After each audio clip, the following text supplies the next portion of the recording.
Welcome to Cartoonist Kayfabe. My name is Ed Piskor. I'm Jim Rugg. Shadowhawk #1 is going under the microscope today, Jimmy. Jim Valentino's contribution to the Image universe.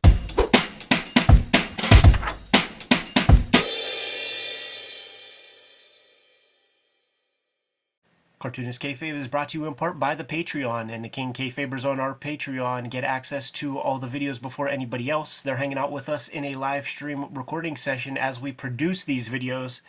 Gives you guys a big leg up on the Kayfabe effect so that you get these books that we talk about early. We have more than 1,500 videos in our filmography as we speak. It turns out that we have videos on every other Image #1 comic from that early round, but we don't have a Shadowhawk #1, so you could check out all of those videos. But more importantly, why don't you take a search on the front page of the Kayfabe channel, hit the magnifying glass, search for your favorite titles, and check out those episodes. We're going to be at Big Apple Comic-Con December 18th? 16th at the end of this year, so if you're in the NYC region, or you're a Bridge and Tunnel kind of character, come say hi to the Kings of Cartoonist Kayfabe. And without further ado, Jimmy, let's sell some Shadowhawk comics. I'm sitting here on the side and there's light, and I see that this embossed says "Who is." I'd never noticed that before. You know what else is funny? Because of the light, right? The contour of the face, I always thought that this was just flat. Yes. I mean, I had this comic for 30 years. But no, there's a lot of stuff going on here. Hey man, let's start a minute on this cover because this is the Image launch, right? Yeah. This is one of those initial books, and Valentino's not the heavy hitter in that lineup. Right. This is a great cover. You know, if you're going to do a little bit of a gimmick with the silver foil and whatnot, silver, red, and black, pretty striking. And I mean, just a giant close-up of the helmet. I think it looks great as a cover. For an intro to a character in a new book when you're competing with some heavy hitters around you, well done. They were pulling out the bells and whistles for Valentino because he wasn't the strongest. We have Rob Liefeld who sold, 6.5 million. You have Todd McFarlane that sold, 2 point whatever million of Spider-Man. You had Jim Lee who sold 8 million of X-Men #1. Those guys all get the $1.95 issue #1 that has no bells and whistles to it at all. The Liefeld stuff had the little trading card that came on the inside, kind of piggybacking off of the trading card piece with X-Force. So they're pulling out all the stops to kind of get Shadowhawk over. And Shadowhawk was a cult hit, man. A lot of it is thanks to that skateboard that was like in Hill's department store. Like that thing was, because it's this, it's a super, super striking image. And then you hear that like he's the superhero that breaks backs. One of the reasons why this was like kind of a cult book, I couldn't find this one easy as a kid. The videos are brought to you by the books that we make, and 2023 was and is a big year. 2024 is going to be just the same. The Hip Hop Family Tree Omnibus is out there. About 75% of this print run has been accounted for, so you guys have about 25% left of our stock to go. Scoop up that book if you see it. It's going to make an excellent gift. The X-Men Grand Design Trilogy comes out November 14th. It collects all of my X-Men Grand Design works inside of one nice, handy soft cover. Scoop that up. There are 3 volumes of Red Room that are completed. 2 of them are out on the stands right now, The Antisocial Network and Trigger Warnings. But coming to you in early 2024 is Red Room Crypto Killers with dozens of pages of extra features and commentary in the back. Street Angel, Princess of Poverty is coming to you at the end of November. It is a companion piece to Street Angel, Deadliest Girl Alive. You get both of these books. You have all of Jimmy's Street Angel comics to date. He's been self-publishing, and here you have True Crime Funnies, the Black and White zine, 1986 zine. Go to Jimmy's website. He might be sold out right at the moment, but you never know. He might have fresh stock depending on when you're watching this video. And Hulk Grand Design is Jimmy's contribution to the Grand Design mythology that we have created for Marvel Comics. Now that we're done paying the bills, let's get back to the video. Plenty of Youngbloods out there, plenty of Spawns out there. But this was a chase book. This is the last one of that original crew that I was able to get my hands on. Probably second to Cyberforce, which is also not an easy one for me to get because I came to Image a little bit late. It's so surprising that any of them would be rare because I don't know what this sold, but it must have been 750,000. Hundreds of thousands for sure. You know, this was an era when almost all the Image #1s were selling nearly 1 million copies. Right. You know, and this is first wave, so I'm sure it did a ton of sales. It's funny that there was ever any scarcity with any of the Image #1s. Yeah. Some of it was interest level as well. You know, I wasn't chasing the idea of the backbreak. If it didn't have the idea of the backbreaking thing to 6th grade, 7th grade Eddie P, I never would have gotten it. Because like just that idea of like destroying dudes' spines and stuff was 90s badass. You know, that's that 90s angst kind of stuff. I think that's pretty interesting too, how far he goes from Guardians of the Galaxy, the book that he's doing at Marvel whenever Image happens, to this. Like it's almost like he sat down and went, what can I sell? What would be a great book? What would be a big book? Because you're right. It's the 90s, it's the violence, it's the action. Let's have a vigilante that breaks backs. Like, it sounds badass. He has a very classic style, and I think it is noteworthy to see the classic style with the lighting and the spotting of blacks and stuff. With the computer coloring. That was something that I always kind of made note of whenever you would get, you know, Wildstar with Jerry Ordway and Al Gordon. Like, man, I can't wait to see what the computer coloring looks like over top of that, or Mike Grell's Shaman's Tears. This is the kind of art aesthetic that is within that approach to me. Yeah, and look at Eric Stevenson on board as an editor at this point. Is this the first Image book that Stevenson works on? And again, is he like 11? It's Youngblood 2. Which might have the intro to Shadowhawk in the backups. If it's not 2, it's 4, because Pitt is 3. I think it's 2. 2 sounds about right. I wonder when it was released. Yeah. Youngblood 2. And I also wonder, like, do you think he's working out of a studio? Like, when we talked to Valentino or Liefeld, one of them, they definitely shared studios at different points. I wonder if they're sharing studios here that he's thanking some of the Extreme guys. Like, seems like he must be around. Right. Yeah, I think they were OC dudes. I remember Eric Reynolds from Fantagraphics worked the shop at like the shop that Valentino would like shop at, and he said the story that at one point in like the late 80s or something, Valentino said all this stuff like, I'm gonna go to Marvel, I'm gonna make Guardians of the Galaxy a hit book, I'm gonna do this. Like everything that Valentino said came true from the comic shop, and those guys were like dismissing him or something. Man, whenever you go back further and think that way, super thoughtful creator. Because I remember the thing with Guardians of the Galaxy, I was buying it when it's coming out. It was so clever, like, it wasn't a pull book for me. It wasn't one that, like, I'm going to buy every issue. It was like, I'd be on the spinner rack, I'd see the new issue, it'd be something Captain America's shield in the 31st century, you know, right. Ghost Rider. Like, it was so smart in the sense of, like, every issue was selling that book. Right. And it feels like, you know, there's a similar treatment here. They gave him, on that book, just another aside, like, they gave him a lot of push when he was pulling out Guardians of the Galaxy, because the summer annual crossover called the Corvette Quest or something was all about the Guardians of the Galaxy. And you could not escape them at that time, and then it was right at the time for the #1. So here we are for Shadowhawk. We have the trope, right? Like we're going to start keeping note of that. We were looking at Cosmic Odyssey where Batman had the trench coat and had to call people on the phone. You have Shadowhawk with his Humphrey Bogart Private Eye Maltese Falcon outfit. Do we get a panel of him with the hat? I don't think so, because I'm very curious how the helmet works too. Yeah. There should be like little holes poking out on his like ears. It really has such a Wolverine vibe to a lot of this. But look at it. For all the hyperbole of Image Comics artwork, every blow lacks Marvel dynamism or Image dynamism. It's all like the moment of impact and not like the follow through. Kind of boring looking. Like, imagine what Simon Bisley would do with a panel like this. Like, just have the head touch the back with the butt cheeks, right? Yeah, for sure. You know, because that is very tepid. I mean, that looks like foreplay. That looks like those fellas that are, trying to bet each other on who could take the fist deeper. It's lovemaking in some houses. Valentino with the hatching, totally piggybacking off of that Jim Lee kind of style of hatching. One of the few Image Comics dudes to draw some backgrounds, and they are the classic. It's like the John Romita Spider-Man daily strip backgrounds. Kind of an interesting choice too is he's writing out the page numbers on each page. Yeah. And I assume that's his hand. Right, It looks different than the lettering. Yeah, who his wife is doing the lettering, Yeah. which is pretty cool.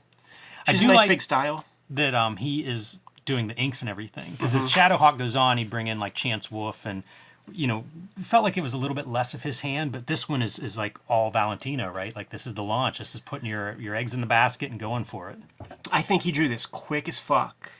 Like it looks like there's like a lot of little shortcuts being taken here.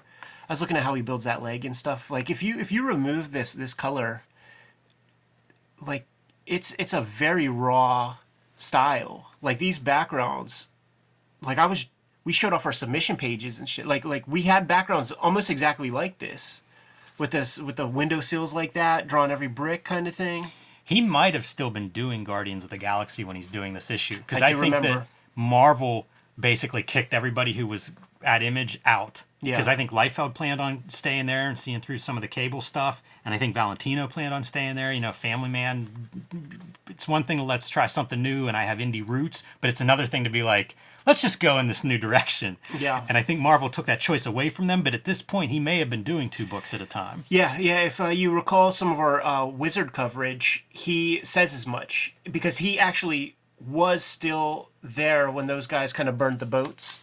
I think that lettering, this blows my mind. It's that you would cut terrible. up words that way. That's really odd. It's terrible because it gets dicey in certain spots, especially knowing who Shadowhawk is underneath his helmet, and it's a terrible decision. It lets you know, so Eric Stevenson, editor, he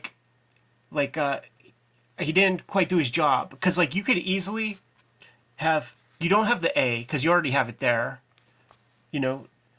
Nightmare Walking. You could have 2 versions and put something in between to offset it. It's strange. It's I terrible. think it's very strange.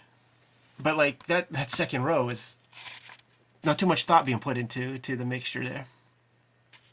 All that said, I bet you could sell this page for 5 figures. Yeah, I would hope so. And you know what? That opening scene, we wasted no time. I'm here to see a vigilante break people's backs. Yes. Great. Don't give me the issue of setup where I now have to buy issue 2, although maybe if you're trying to sell books, that's the way to do it. But they come right out of the gate with it, and that's what I want. Yeah, totally. He's given us money shots, man, for what Jim Valentino can do and accomplish. He's given it to us, and he is from the classic tradition of comics making. So he's not skimping on these backgrounds. These are the comic book backgrounds, dude. I do. I like this a lot. I was going through it this week, and it's like, this book's a lot better than I remember it. It's pure in a lot of ways. It's pure comics. So it's it's like a little brownstone amongst at the same height as skyscrapers and stuff. The geography of it is nuts. There are elements that remind me of the Turtles, the Teenage Mutant Ninja Turtles stuff. There's a rawness to it. And in hindsight, at the time, I don't know that it stood out that much. But in hindsight, it's you know what? I like that. Valentino, in terms of the writing, he is able to inject a universe here, introduce us to the cops, introduce us to a bad guy, and that is he's an arsonist. What should we call him? How about arson trademark? Trademarking the word arson.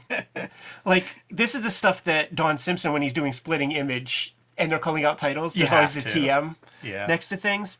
Got the cod piece with double lighting on it. Of course. With digital chameleon fucking flourishes. There's double lighting, all kind of hatching, and also white highlights. Yeah, exactly. Look at this dude's package, is what we're saying. There are even directional devices that are all going to it. He looks like that Charlie 27 or whatever that character's name is from Guardians of the Galaxy, kind of that big flat head like Road Pig or something. Has the Kayfabe guns that look like Super Soakers from that era. And but he's a bad guy with a heart. You end it with, "Oh, come here, little Poochie," and you just see him doing that blockbusting thing, that stuff that you hear about with old tenements, the old Bronx shit, cashing in on insurance money. Yeah, I think story-wise, it's pretty good. Concept-wise, the stuff all fits together. You can see how this dude is clearly lining up against Shadowhawk. Yeah, totally. So you're introducing your villain, the people of the town. watching the burning stuff going down. The sort of eccentrics from the neighborhood, making it a universe book. You know, you got to get the Youngblood characters in there. And it's poured on so thick. You know, that lady, I think like one of her sons or nephews or somebody had died of drug overdose. So of course she's hardlining against these your street gang. And of course Shadowhawk's watching. Yeah. You know, you got to have the inciting incident.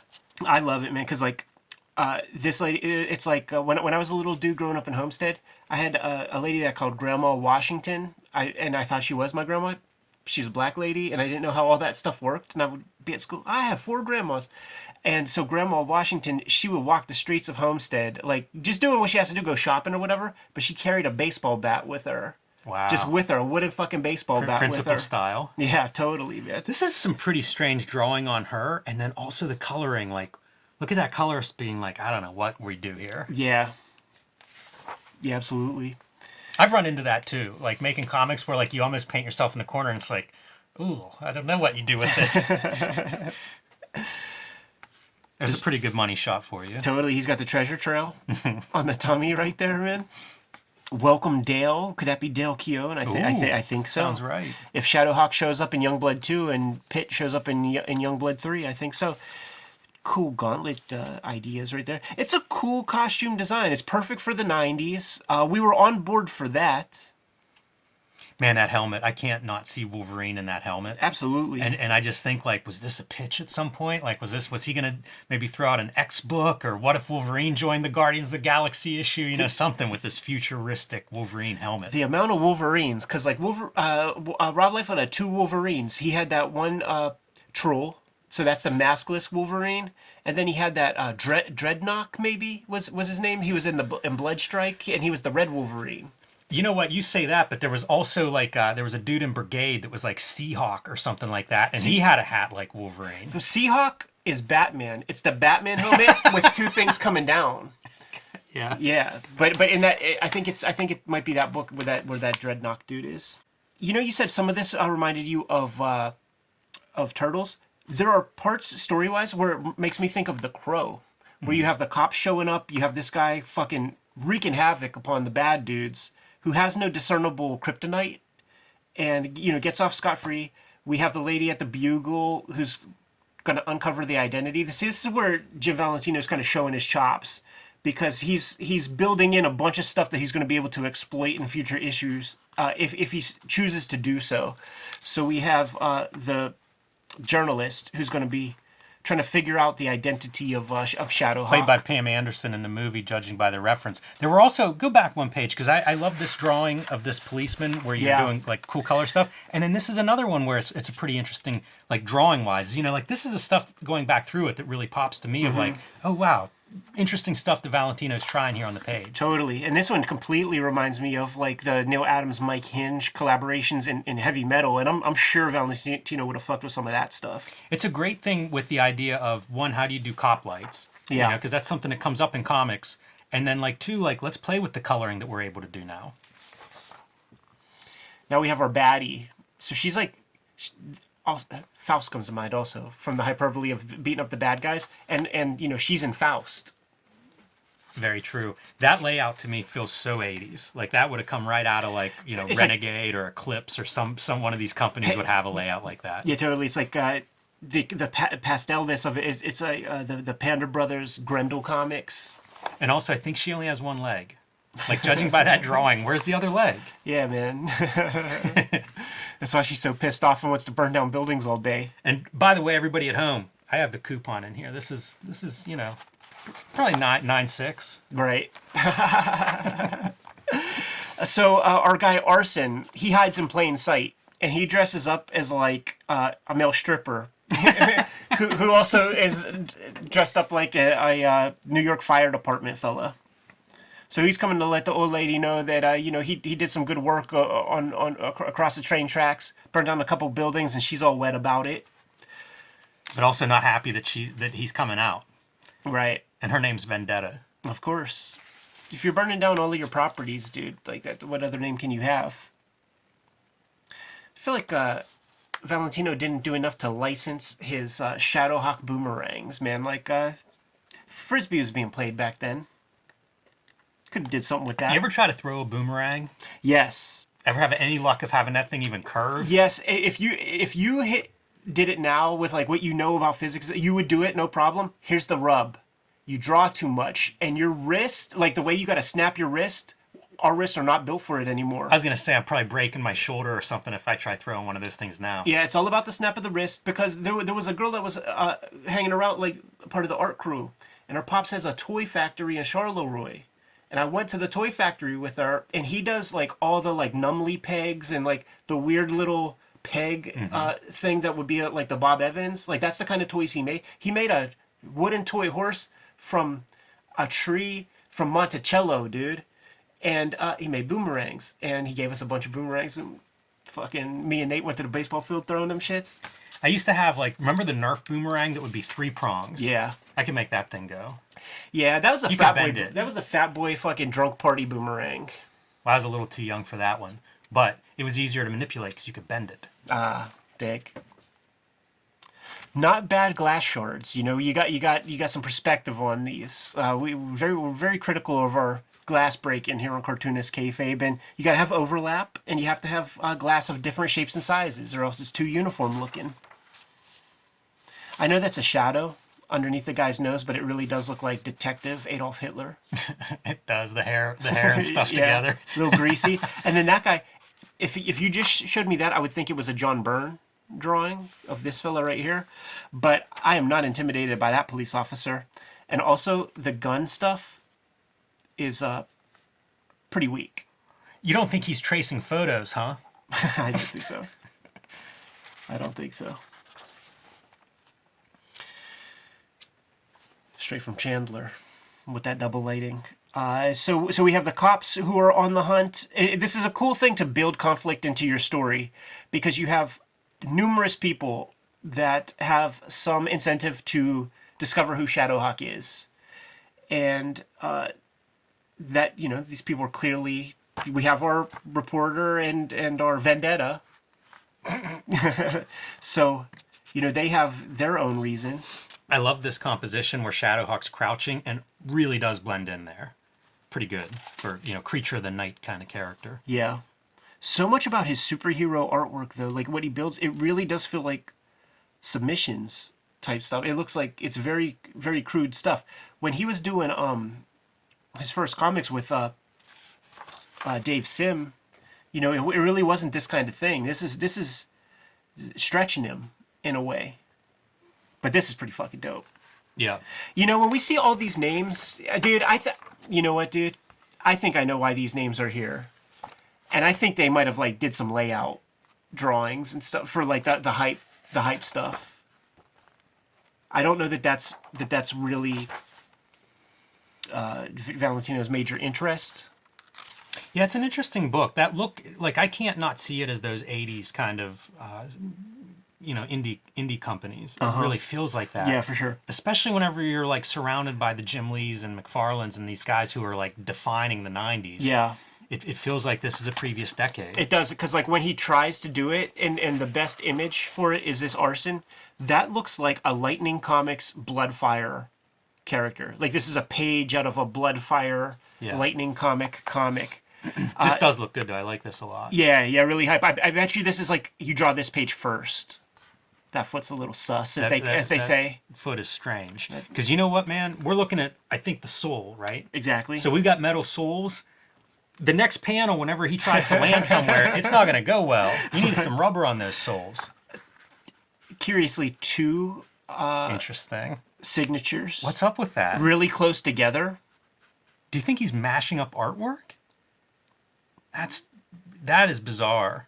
Yeah. Like it's not even on two sheets. Right, exactly. It's like, oh, I forgot I already signed this one. 1 inch from where I'm going to sign it again. Yeah, we'll ask him about that in our next shoot with Jim Valentino. That's peculiar. Of which we do have a shoot interview with Jim Valentino, so make sure you check that out. Getting some Stevenson characters over. Richard Horry with Trevor Scott?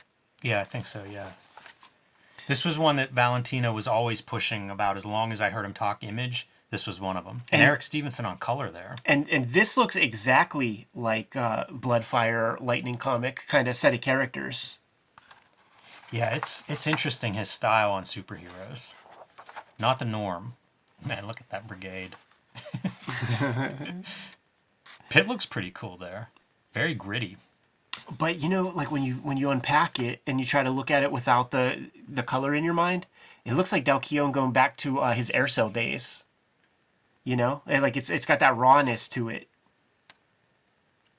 Yeah, I like his rawness. As he gets more polished or works with like a polished inker, Yeah. I get mad at it. Yeah, agreed. And look at that one, the cursed book. Yeah. In 92. Dude, even those ads, like you can see, I bet you that's a Malibu in-house putting together the type on the ad. Right. Because that feels so much like the Malibu. Again, like that 80, what I think of as like 80s, I guess it's early 90s. But I love this too. This was an image that I guess he would release, like I'd see it in press and stuff. Yeah. And I loved it in black and white and everything. Looked cool. Yeah, for sure. Like seeing their work in black and white, it just... It lets you know like what the art really is, you know, like what's really going on, because so many bells and whistles. Another thing I always think about with Whilce Portacio, kind of one of the aesthetic benefits of pushing off Wetworks really was the acceleration of the computer coloring technology. Kind of got to a better place for a comic where everybody has metal bodies, because like this yellow is basic. Yeah, and people watching at home, we have a video on Wetworks 1 where we pull out the preview of Wetworks from 2 years before Wetworks 1 comes out, and you can see that color comparison very clearly right next to each other. Yes. And then we have ad for Wizard and the editorial that Jim Valentino puts together to introduce us to the Shadowhawk series. Yeah, and he's doing a contest of guess who Shadowhawk's identity is, and cite your clues. And he said there's not enough in issue 1 to have that guess. Not even close. As in 0. But there it is, dude. Kayfabers, Jimmy and I could have swore we did a Shadowhawk episode before, but we can't find it. And if you guys know where it is, because we have some very, very studious Kayfabers out there who've been with us from day one, my best guess is that maybe it was packed within a Wizard episode, because we would do that early on. We'd have 2-hour episodes, and maybe we looked at Shadowhawk that way, because I remember the Arsonist guy. And the only reason I would have read this comic in the past 5 years would be for Cartoonist Kayfabe. And I remember talking to you about it. Can't find that episode. So we're clearing things up here today. Good to go, Jimmy? Yes. Kayfabers, like, follow, subscribe to the YouTube channel, hit the bell so that we can let you know what new videos are available. We are a daily YouTube channel with more than 1,500 videos in our filmography, and there's a good chance we talked about some of your favorite comics. I encourage you to hit the magnifying glass on the front page of the Kayfabe YouTube channel, search for your favorite titles, and check out those episodes. If, by chance, we did not talk about your favorite comics on the channel yet, you have to let us know. Do so in the comments. Let us know what those comics are, and we will push those comics a little bit higher on our to-read pile. Jimmy and I are going to be at Big Apple Comic-Con come December 16th. It's been years since we've been to the Big Apple, and we look forward to seeing you guys. So please come through and bring your comics that we have yet to sign. We have a Patreon, and on the Cartoonist Kayfabe Patreon, the King Kayfabers get all the videos before anybody else, and when the internet cooperates, they are hanging out with us in a live stream recording session as we make these episodes. Mitigates the Kayfabe effect. Ultimately, the videos are brought to you by the books that we make, and before you is a pretty good sample of our bibliography, but we'll get into the nitty-gritty. Jimmy, let the people know what you got coming out soon. My next release is Street Angel, Princess of Poverty from Image Comics. This will be out in late November, in time for their holiday gift for the action comic, superhero comic lover in your life. And Street Angel, Princess of Poverty collects all the Street Angel comics that are not in Street Angel, Deadliest Girl Alive, also available from Image. And get both books. It'll complete your collection. I've been self-publishing lately. True Crime Funnies #1 is available on jimrugg.com, along with BW and 1986 zine. And if they are sold out there, you can still read them on patreon.com/jimrugg. And my contribution to the Grand Design history is the Hulk, which is available in limited quantities because it is sold out at the distribution level. So if you haven't added Hulk Grand Design to your collection yet, you need to pick that up next time you hit the comic shop. Hip Hop Family Tree Omnibus is my big one for 2023, and it is going fast, man. There's more than probably 75% of this print run is gone, and stores have been re-upping. It was the #1 reordered book on Comic-Con, so thank you guys so much. Thanks to stores for supporting the book. But if you even have any thought that you want this or you want to get it as a gift, make sure you scoop it up right away. It's the best book I've made to date. 500 plus pages, 10-year anniversary Hip Hop Family Tree, 50th anniversary of the culture. Scoop it up. Not the last holiday release I'm going to have. Coming November 14th is the X-Men Grand Design trade paperback, collecting all of my X-Men Grand Design works. A couple volumes of that is out of print as we speak, so make sure if you are missing out on your X-Men Grand Design, scoop that up. You'll get it all in one. And there is a trilogy of horror comics that I have made under the Red Room umbrella, Antisocial Network, Trigger Warnings, and coming in January is this trade paperback right here called Crypto Killers, which collects my 2023 season of Red Room comics with a bunch of extras. The books are the most important part of keeping Cartoonist Kayfabe solvent and functional. But there are some other ways to support the channel. Jimmy, let the people know. You can subscribe to the Cartoonist Kayfabe newsletter at the links below this video. You can also pick up Cartoonist Kayfabe t-shirts, merchandise, mugs, stickers, and more at our spread shop. That link is also under this video. All good ways to support the channel. Give them those final marching orders, Jimmy, and we'll be on our way. Read more comics.